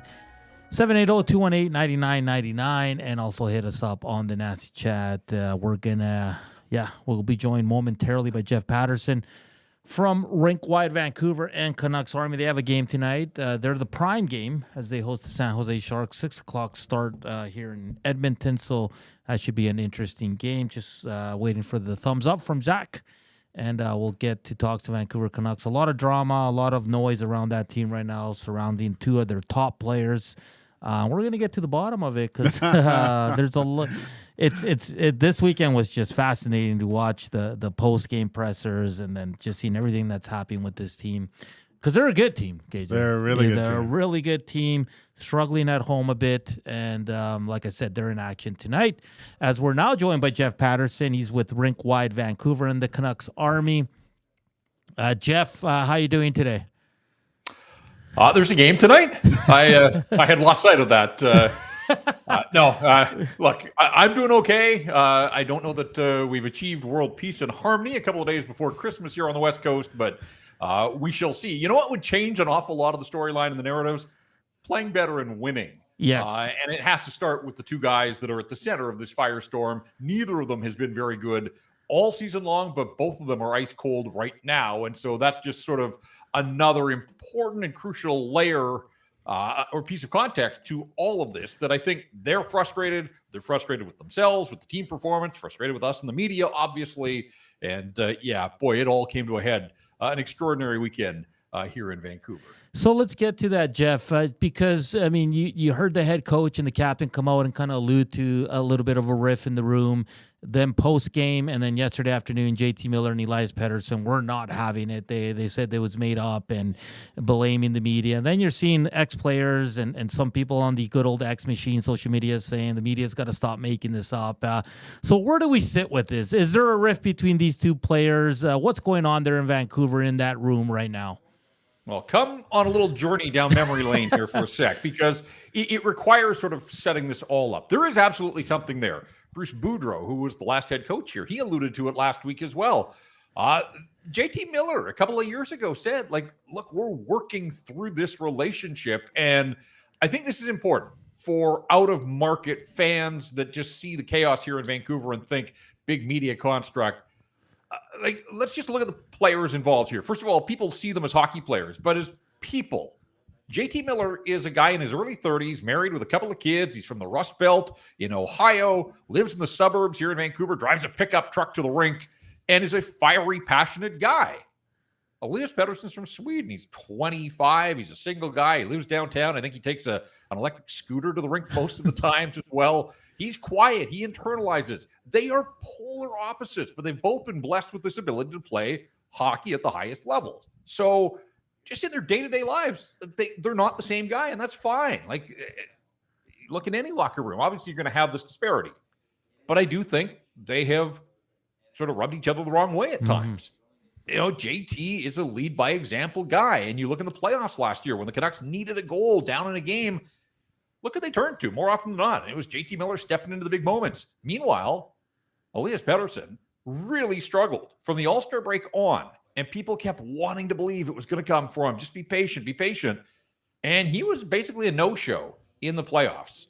And that had to, and it wasn't just JT Miller. I know for a fact that it frustrated other players. Like, they got to Game 7 against the Oilers. And, you know, if Elias Pettersson steps up in any of those moments, maybe they win an extra game somewhere along the line. He did. That happens. So they go their separate ways, come back, and here's Elias Pettersson now. The new contract kicks in. He's making close to $12 million. He's the highest paid player on the team. There's expectations that come with that. And he got off to a brutal start. And nobody knows if there was a singular flashpoint in their relationship. But I just think that there's kind of been a constant butting of heads. And has JT Miller challenged Elias Pettersson at times to be better at practices or in games, before games, whatever the case, there is something there. And Quinn Hughes alluded to it, that they're working through it, that he believes it can be workable. It wasn't an issue last year because this team won 50 times and 109 points and won the division and got to the playoffs for the first time in a decade, and all was great here in Vancouver. But all of a sudden, if you look at the standings, guys, the Canucks have more losses than wins. They have 16 wins and 17 losses, although they've picked up some OTLs along the way. But they're a wild card team right now. The expectations coming off last year were through the roof here in Vancouver, and maybe those were somewhat misguided. But two of the surest bets were that Elias Pettersson and JT Miller would be a whole lot better than they have been individually and collectively this year. And so it all adds up to this giant pile of you-know-what. And then they go out on the road last week. Well, first of all, we see JT Miller step away and take a personal leave, pretty extraordinary circumstances. While he was gone, Elias Pettersson played his best hockey of the season. He had 15 points in the 10 games that JT Miller wasn't around. So you do your own math. Miller comes back. Pettersson hasn't had a point in the 6 games since JT's been back in the lineup. So, there's a lot of speculation from the outside. Team doesn't want to address it. Players didn't want to talk about it. They go out on the road. And now Rick Tocchet is splitting these two guys on the power play. They had a power play in Utah in the third period. They were up 2-0. A power play goal would have made it 3-0. Probably game over. They don't score. Utah scores twice and then scores in overtime. They win that hockey game. The next night in Vegas, down 2-1. Third period power play. And again, Rick Tocchet won't put Elias Pettersson and JT Miller on the power play together. They don't score. They lose that hockey game. So they've lost 3 in a row right now. I think there is some frustration. And they came off the road, and that's where these questions finally got put to some of these players, and that's why it exploded over the weekend the way that it did. Jeff, so I've been in NHL dressing rooms, and although some guys wear letters on their chest, if you were to ask players in maybe off the record, they would tell you who the true leader of each team is. Is this the case where maybe Quinn Hughes, who, albeit I'm not in that room, but seems like a guy that leads by example a lot of the times? Is this where maybe another veteran can come in and kind of, lack of a better term, separate the children, give them timeouts, and get them back on the same page? Is there need of another strong personality to kind of sort these issues out between these two players? And is that kind of maybe what they're looking for possibly when this trade freeze ends in a few days? No, I think those are all fair assessments from afar. JT occupies a lot of the oxygen in that room. Like, that's just his personality. And so I think it would be tough for somebody else. There are veterans in there. Tyler Myers has been at this for a while. Thatcher Demko's been here. Brock Besser. There are other veterans. But JT is sort of the definition of an alpha, right? Like, he wants to be the guy on the ice. I think off the ice and away from the rink, that's just his personality. He's a type A. And so I don't know if people are worried about stepping on his toes and some sort of, maybe they don't want to cross him. Maybe they know more than we do in all of this, and they don't want to get on his wrong side. I don't know. But, it's funny, like down the stretch last year, and again, everything went right for this group last year. Yeah. All of these guys having career seasons, every bounce, good health, all of that kind of stuff. But they also had Nikita Zadorov in the room, and he was a big personality on top of just being a big dude. And I wonder if maybe there was a bit of a counterbalance that's missing. He left, obviously. Ian Cole had been around the block and been in a lot of NHL locker rooms and brought a lot of experience there. He's not here. So it is a different locker room dynamic without a doubt. I think Quinn has grown into the role of leadership and captaincy, easily the best player on this hockey club, best defenseman in the National Hockey League last year, and certainly I think he has taken his game up a notch. So they have respect for this guy. They have to, just by the way that he plays and performs. And I think we have seen some examples of him sort of growing into the role of leader. But again, the interpersonal dynamics, like, I can't speak. I'm in that locker room a fair bit, but I don't know who's going to dinner with whom when they're out on the road and those types of things. And so I think every locker room has these elements of friction. And we've seen a lot of that. And a lot of the pushback on social media is, this is hockey. Every locker room's got this. I don't doubt that for a sec. I do think this has escalated to something a little more extreme than that, to the point that they had a practice in October where standard battle drill that every team does in every practice, whistle ended the drill, and JT and Elias Paterson slashing at each other. Miller delivers a pretty serious cross-check. I was there 10 rows up watching it all unfold.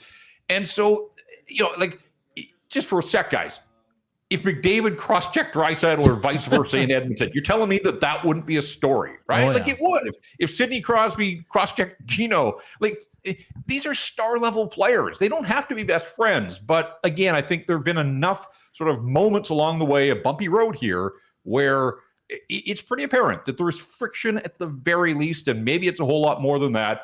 And at some point, you've got to pull on the rope. You're being paid ridiculous sums of money by an organization to perform on the ice. You don't have to like these guys when you leave the rink, but when you're there, that's your job. Do your job. And right now, neither one of them is doing their job particularly well. And so it's funny. A week ago, as this sort of started to unfold, I think there were two camps amongst the fan base. There was the Paterson camp and the Miller camp.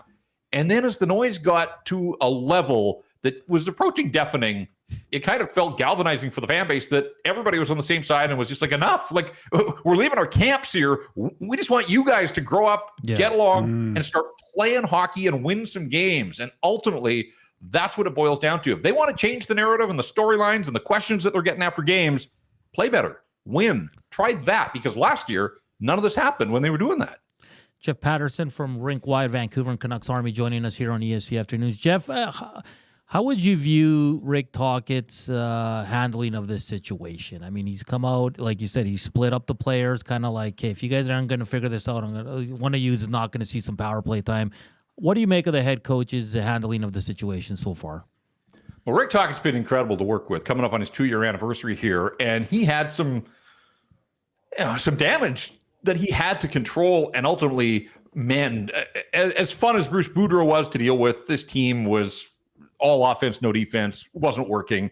And he had to come in here and apply his beliefs and his systems and structure and all of that.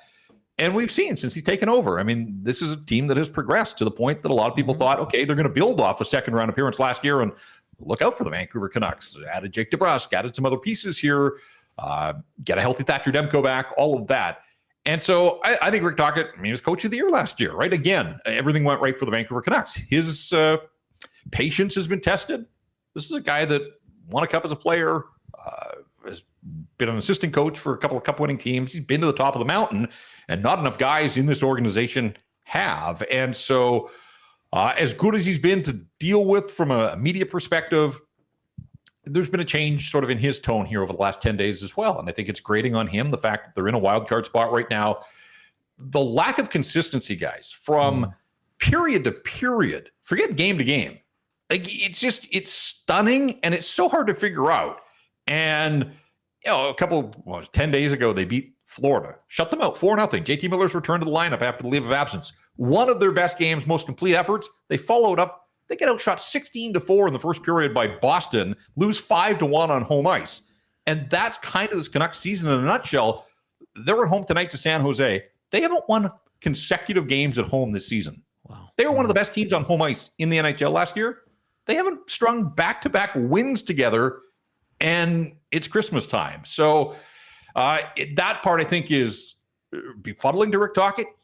He's the coach. He's supposed to have a handle on this room and this roster and everything else, and there's just been inconsistency in individuals. They're nowhere close to as good as they were defensively last year. And I say all of that, and they picked up Kevin Lankinen on the final weekend of training camp, and without him, I don't know where this team would be. He's been incredible. And they got a really fortunate bounce that they were able to wait him out and get him signed and under $1 million, and he's been terrific for them. So, a lot of teams that are in the sewer, they don't get goaltending. Canucks have had goaltending, and now they got Thatcher Demko back. But even with Demko's return, there were a lot of people that thought, oh, wait till Demko's back and they'll take off. He's got 1 win in his 4 games. So that's not all on him. You had to expect that there'd be a little rust in building his way back. But, he hasn't dropped into this lineup and all of a sudden been lights out. He's still got to work on his game. And he's delivered 1 victory in his 4 starts so far. So he'll get a chance tonight against San Jose. And they're in a stretch of the schedule, guys. San Jose, and then Seattle after Christmas. And Seattle's lost 5 in a row. They're struggling. Calgary on New Year's Eve. They see the Kraken again in Nashville. So 5 games here on paper. You'd think a chance for some real traction, but it's the NHL. Like, you guys saw San Jose the other day. Like, Askarov's playing again in goal. He was incredible in that game. The Canucks don't show up and play. They can't just say, oh, we're the better team, we're going to get 2 points here. That's happened too many nights where it kind of feels like maybe they have taken things for granted. So the schedule looks like it does them a bit of a favor here, but ultimately it's on the players to go out there and make it happen. Jeff, aside from the controversy with Paterson and Miller, what type of grade would you give the Vancouver Canucks on their play up to this point? And where's the focus of concern most of bolstering this lineup? What else would you say that this Vancouver Canucks team needs after you've seen this up to the point of Christmas? Yeah, it's funny, Joaquin, you say that, because if you'd asked me 10 games ago, I probably would have given them a solid B. I think I'd go to round C+ now. They have 3 wins in their last 10. And if you look at the top of the division, the Oilers and Vegas, I think, are both 8-2 in their last 10. So they're starting to pull away here a little bit. And the Canucks have lost 3 in a row right now as they get ready for this game against San Jose. So where last year was such smooth sailing, this year started with Thatcher Demko on the shelf with this knee injury that was indefinite, and he's finally back. But Dakota Joshua on the eve of training camp diagnosed with testicular cancer. Brock Besser suffers a concussion in early November. JT Miller steps away for the leave of absence. Like, they've just been Philip Hronek's out long-term here now. They're just dealing with a lot of things, a lot of noise, and now this firestorm as well. Nothing approached this last year. So there's been some adversity, and that comes with the territory. And how do teams deal with it, and can it galvanize them, and will they be better for it in the long run? I guess we'll find out.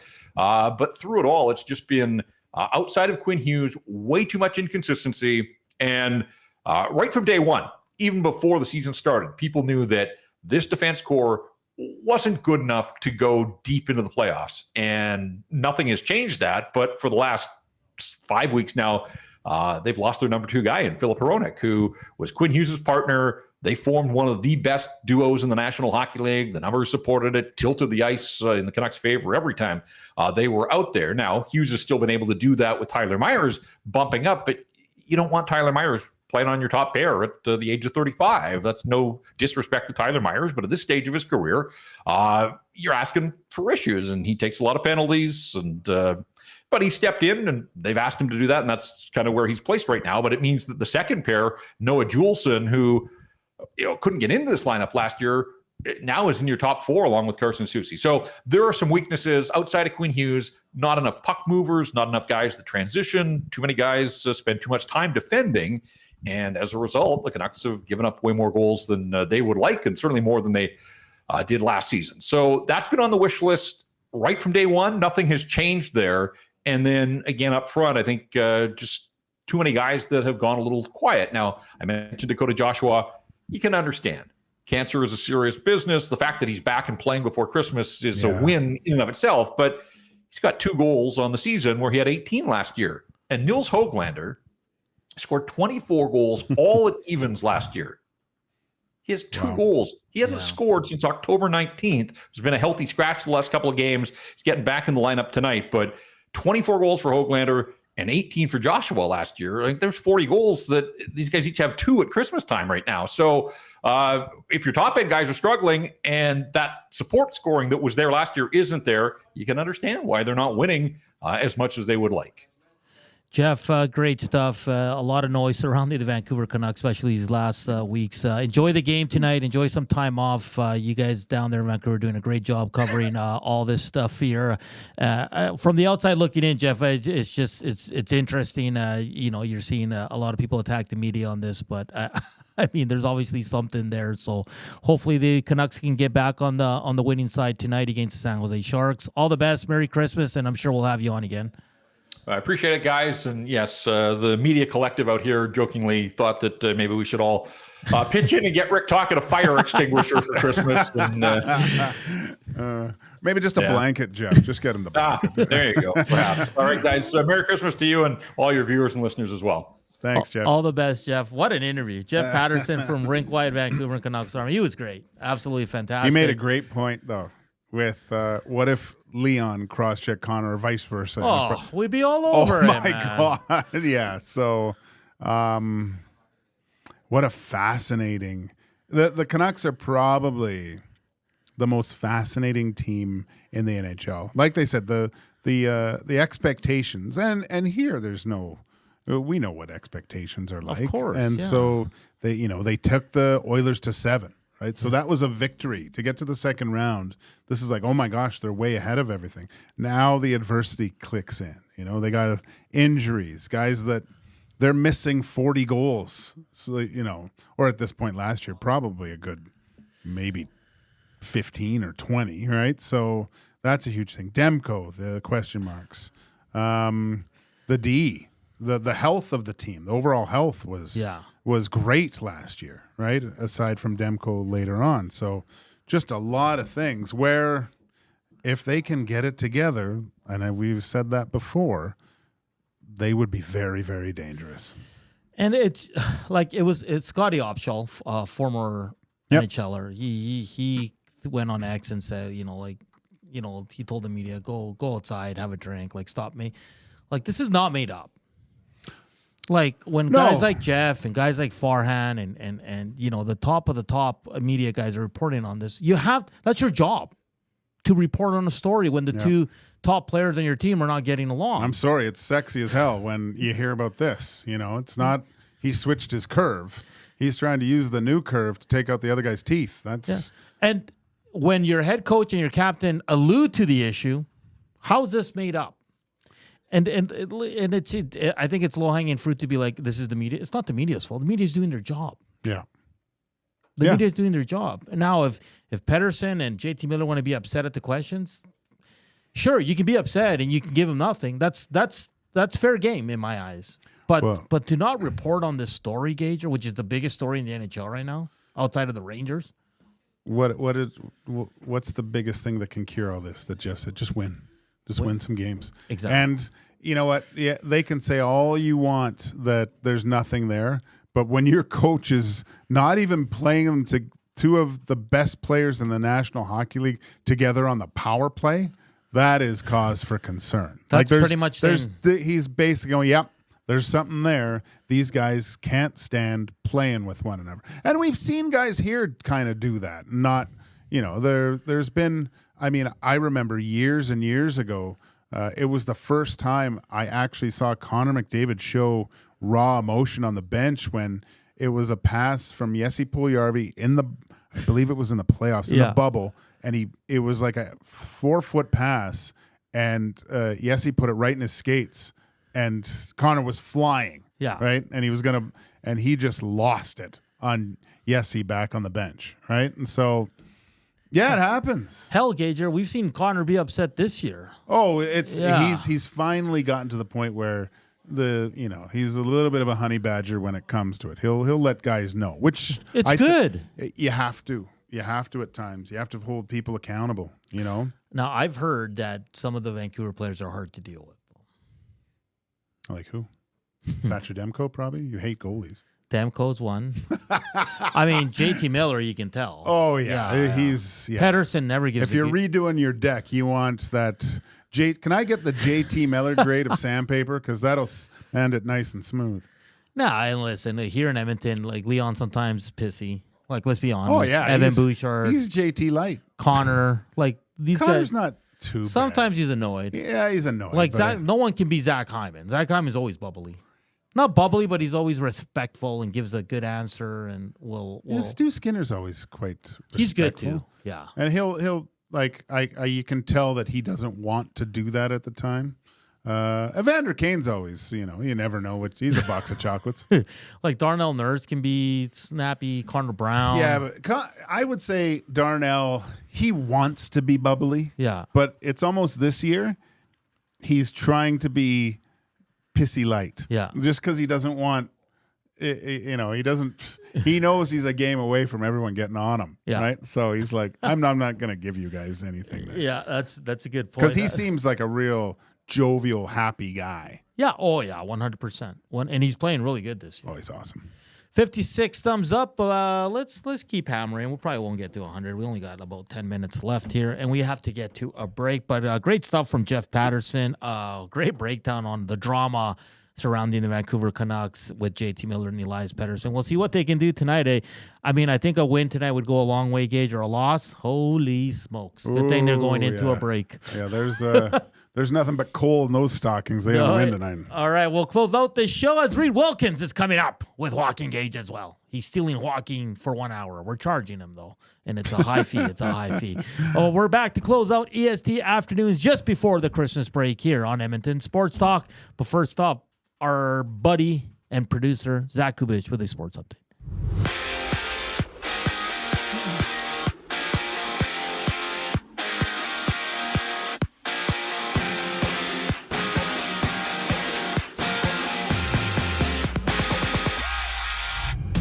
Connor Clanberg has signed his entry-level deal with the Oilers after being picked in the 5th round in this year's draft. And out east, the Rangers took a 5-0 shellacking from the Devils, seeing Chris Kreider of New York as a healthy scratch, while the Jets won 5-2 over the Leafs. And in football, the Elks have signed 9 players for next season, including 2 national players and 7 Americans, while the Texans have claimed former Raven Deontay Johnson, with Tank Dell tearing his ACL last night against the Chiefs. Meanwhile, the Packers get set to play the Saints on the lone game tonight, and on the court, the Raptors throw it down with the Knicks on a 14-game NBA slate. EST Afternoons wraps up before the holiday break. On the other side of these messages, I'm Zachary Kubusch, and you're up to date.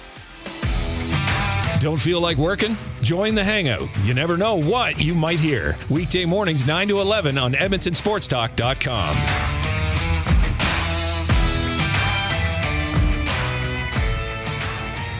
Celebrating 70 years in the signage industry, William Huff Advertising is the most recognized name in the game. An in-house, one-stop shop for all of your design, print, and installation needs. William Huff provides quality graphic solutions for everyone. Here in our City of Champions and throughout the nation, they're the preferred signage partner entrusted by many of the biggest corporations, pro sports teams, and organizations to bring their identity to life. Recognize the name, get in the game. WilliamHuff.com. You want the heavy hitters on your team, both on and off the ice. If you've been injured in a car accident, call the heavy hitters of injury law. James H. Brown and Associates, Alberta Injury Lawyers. With over 200 years of combined injury law experience, their precedent-setting lawyers are ready to help. Locally owned and proud Edmonton Oilers fans, James H. Brown and Associates wants to support you with their unrivaled experience, unrivaled results, and unrivaled commitment. When accidents happen, head to jameshbrown.com. From our Sentinel Storage family to yours, wishing you and those you love a wonderful holiday season. A new year filled with an abundance of great health, much laughter, successes that make you smile and delight, and to be surrounded by people and places that make you the happiest.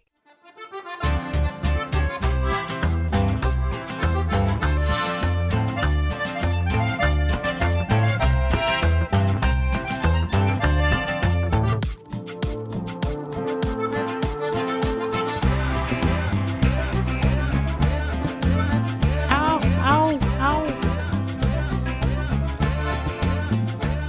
2:47. I think this is some Latin Christmas music here, right? Right. I like it. I tossed a different one in the mix today. What was it? Feeling good. I can't pronounce Cumbia del Norte. Cumbia del Norte. Yeah, that was So the title, I think. cumbia is the genre of the music you're listening to now, and del Norte means from the north. From the north. Yeah. Okay. Not a complete Nice. first time. I like that, Zach. You just got brownie points. Thank you. What does that mean though? Like Nothing. from the north. I'll give you. Awesome. Thanks. I'll give you a hug. A good old hug after the show before we leave for the Christmas break. Appreciate it. Celebrini Hattie tonight, says Double A. Yeah. Laura says, a loss tonight and Poopy is going to hit the fan. Oh, yeah. I think it's Kreider. Kreider to the Canucks. No, he wouldn't go to the Canucks. You don't think so? He's American. It's going to be interesting what happens there because that's a good team. And I didn't know Demko was only 1-4. Well, he 1-3. He played the one game and he looked good. But, I mean, he hasn't played in so long. No, I know. You give him a bit of he needs at least 10 games to get going. And unfortunately, the Vancouver Canucks are sliding. So, which is too bad because I wouldn't mind a Vancouver Edmonton first round just because our numbers go through the roof. My heart can't take that. What? I almost died last series. What are you talking about? Like I was like sweating and like anxiety was through the roof. I would have to drink more just to calm the nerves. Haji says, I heard this one time Connor told the whole team to dig the F in. Probably just the media though. Oh, Haji. Yeah. Obviously into the eggnog. So Gager, what's on tap for today? We're off until Monday. Yeah. What are you going to do without me? I don't know. We'll text. Jesus. We'll text. Thanks for the heads up. But what are you up for tonight? You going to dip into that scotch? Oh, I might have to sample it. Thanks, buddy. Yeah, of course. No, I I have to take my daughter Christmas shopping tonight. So that'll be fun.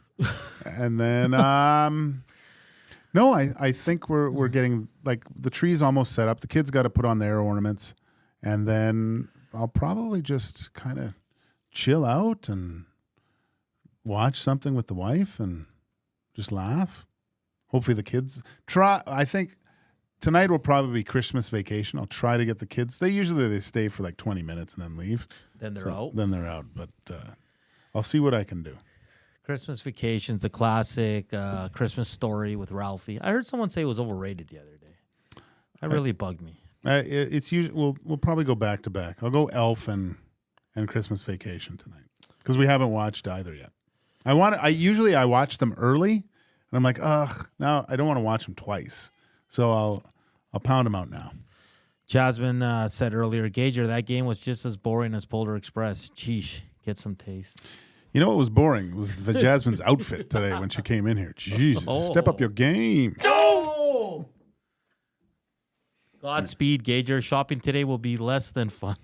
It'll be great. I don't mind. I don't mind the. So do you walk into the mall and then she goes and does her shopping and you kind of just do your own thing? Well, she better know what she's looking for because that's going to be annoying. That's the most annoying thing. It's good because she's not 5, right? So I can say, meet me here, and she's got a phone, so I can probably go catch some of the Canucks game and wait for her at an establishment and stuff. But she might need my help a little bit. 2 games on tap today, already finals. The New York Rangers lose 5-0 to the Devils. Oh, boy. Wow. Chris Kreider was a healthy scratch if you missed it. And the Winnipeg Jets defeat the Toronto Maple Leafs by a score of 5-2. That top line, Connor 2 goals. Scheifele 2 goals. No, Scheifele hat trick. Velarde 3 assists. Get out of here. Yeah, I'm looking forward to January and February, and usually I'm not with the NHL, but there's so much going on, the turmoil with teams, and this is the time of year, and I mean Jeff Paterson said you start seeing separation, right, from teams. They're just all of a sudden, oh God, we've only been 500 over these last 10 games, and we're 6 points out. 6 points in January is a pretty big deficit to come back to. So I think this is where you're going to start seeing team front runners kind of pull away, and now is a real important time over the break here for Oilers fans. We'll be happy that hopefully that management's looking at, okay, who's on the outside looking in here, and who can we target to bolster our lineup? Yeah. What's on your wish list, top 4 defenseman? I think still, yeah. I mean, how can you? There's been glimpses, and of course, it's not perfect. I mean, there are some blemishes, but just seeing Adam Henrique, his game over the last 2 games, I thought played arguably one of his 2 best games of the season. Skinner's still getting chances, but you're still kind of looking. The goalies have been phenomenal. Mm-hmm. I don't care what anyone says. This is top level goaltending where both guys. You know how hard it is to look down at the other end of the ice and see a guy stopping everything, and then you're just waiting for one good chance to come your way, and knowing you have to stop it or this game is over. Calvin Pickard's got ice in his veins, man.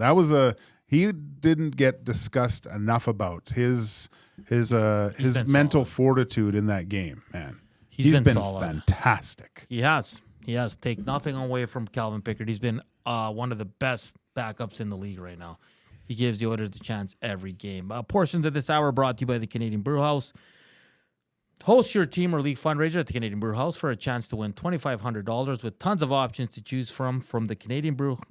From the Canadian Brew House can help you raise funds for your crew. Details in store or online at thecanadianbrewhouse.com. Gager, we say goodbye. We're back in a week or so. No, in a week. I'll be back on the weekend, but our show will be back next Monday as the Oilers will be in full swing again for the second half of the season. We're live here from the William Huff Studios in the west end of the city. To all our listeners, since September, you've been great. Our viewers as well. Thank you for all the support. We look to have a lot more fun we still have a week to go before the new year. We're going to recap our favorite moments and all that fun stuff next week. But Merry Christmas to all you nasties out there. Stay safe. Have a great time. Hopefully you're all spoiled. For Joaquin Gage and Zach Kubusch, we say Merry Christmas. Reed Wilkins is up next. Ciao for now.